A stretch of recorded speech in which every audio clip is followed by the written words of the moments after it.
Salut à tous, on se retrouve, alors j'enchaîne les vidéos parce que vous allez voir il fait autant d'éclairage que la vidéo précédente de la BM.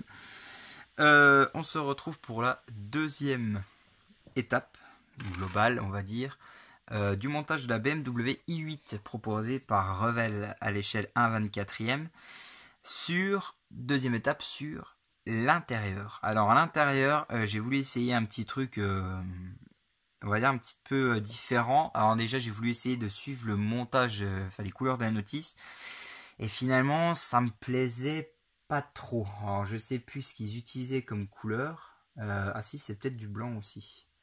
Je sais plus. Attendez, faites voir. Je vais essayer de regarder sur la boîte. Ah si, il y avait du blanc. Il y avait du blanc et du noir. Donc bon, on va dire que je suis à peu près parti sur les mêmes idées que la notice. Sauf que bien sûr, j'ai changé certains trucs. Donc, ce qui est bien avec ce kit, c'est qu'il y a quand même pas mal d'éléments séparés. Donc du coup, on peut faire pas mal de couleurs. On va dire, on peut faire un noir et blanc, on peut faire un marron et noir, on peut faire un, je sais pas moi, un rouge et noir. Enfin voilà, on peut alterner les couleurs, faire un peu comme on a envie. Du coup, moi je suis parti sur un noir et blanc parce que la voiture va être au rouge, un rouge métallique. Et du coup, c'est une vidéo et des photos que j'avais partagées sur la page Facebook et que du coup j'avais vu sur internet. Et du coup, j'avais flashé tout de suite sur la i8 là. Je dis putain, canon quand même, le mélange de blanc noir, l'extérieur rouge. Je crois que ça faisait un beau mélange.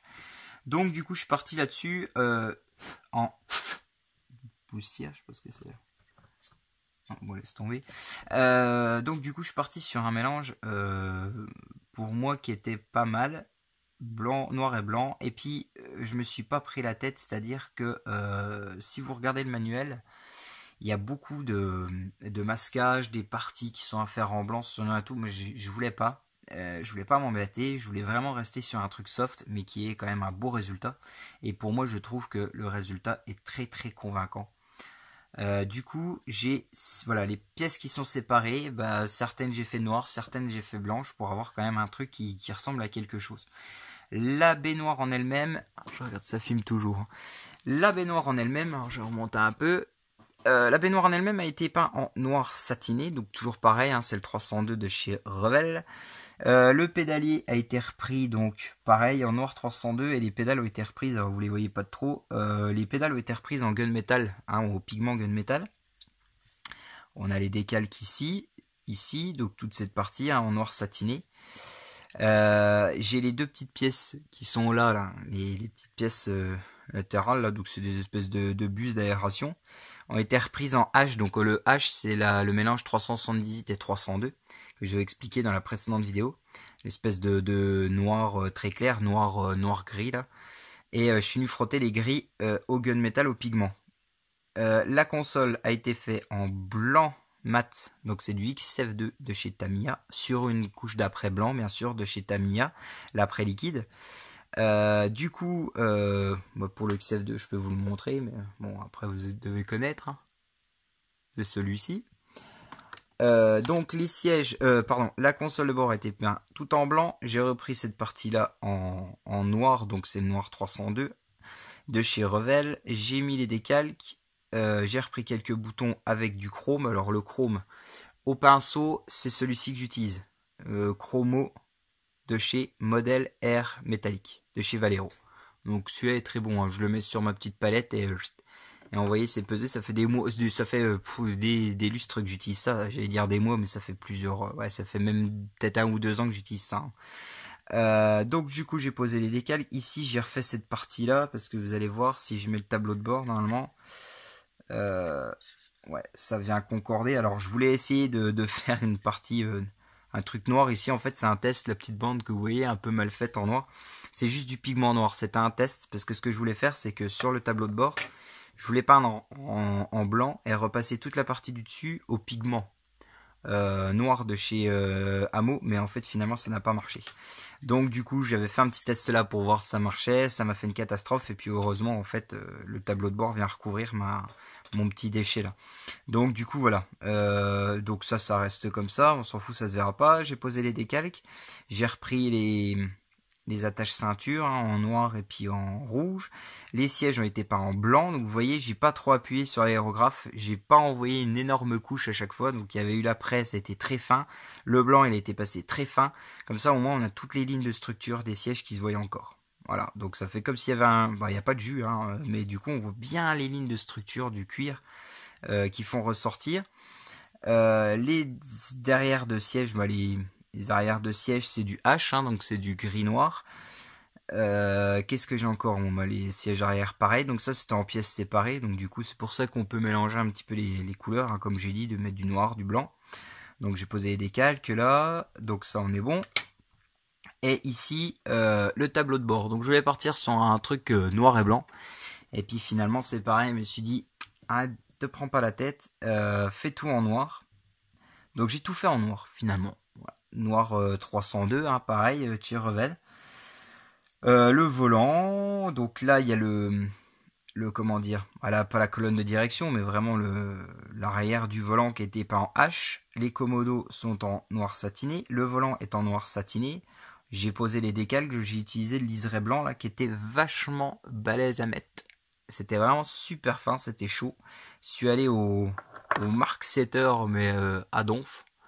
Vraiment pour avoir un truc vraiment dilué, vraiment qui bouge, j'arrive à bien le mettre en place. Ça a été chaud, mais finalement une fois qu'il était en place, j'ai laissé comme ça au moins 24 heures sur un pic.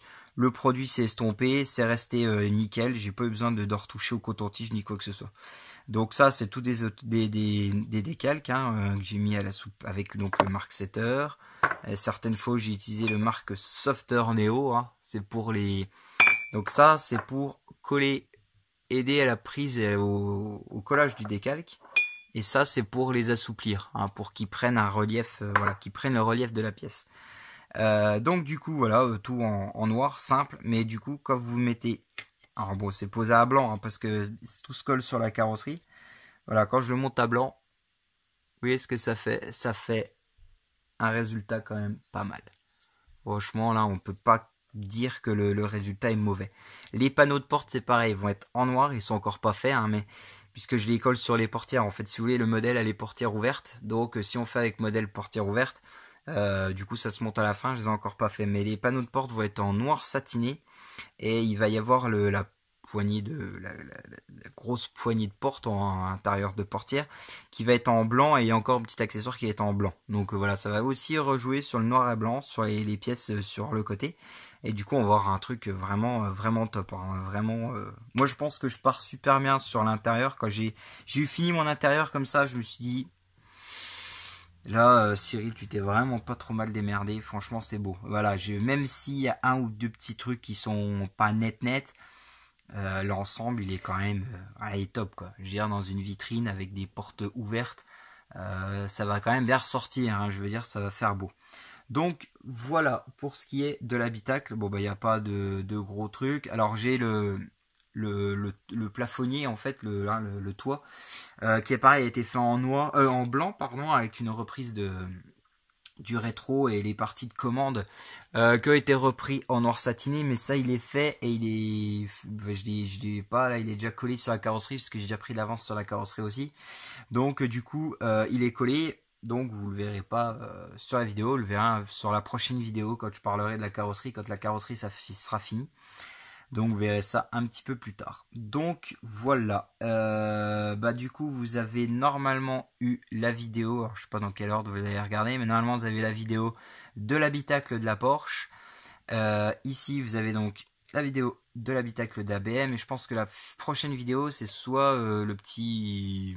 Comment dire, petite vidéo look sur les pinceaux de chez Abteilung, ou alors ça va être la partie moteur de la Porsche Panamera Turbo, j'en sais encore rien. Donc voilà, en tout cas ça c'est fait. J'espère que cette vidéo vous a quand même plu. N'hésitez pas à poser des questions, à aimer la vidéo aussi, et puis à continuer à vous abonner, même à partager la chaîne. Vous êtes de plus en plus et ça fait toujours plaisir. Donc je vous souhaite une agréable soirée ou journée, je ne sais pas à quelle heure vous allez regarder la vidéo, et je vous dis à très vite pour la prochaine vidéo de la BM. Salut!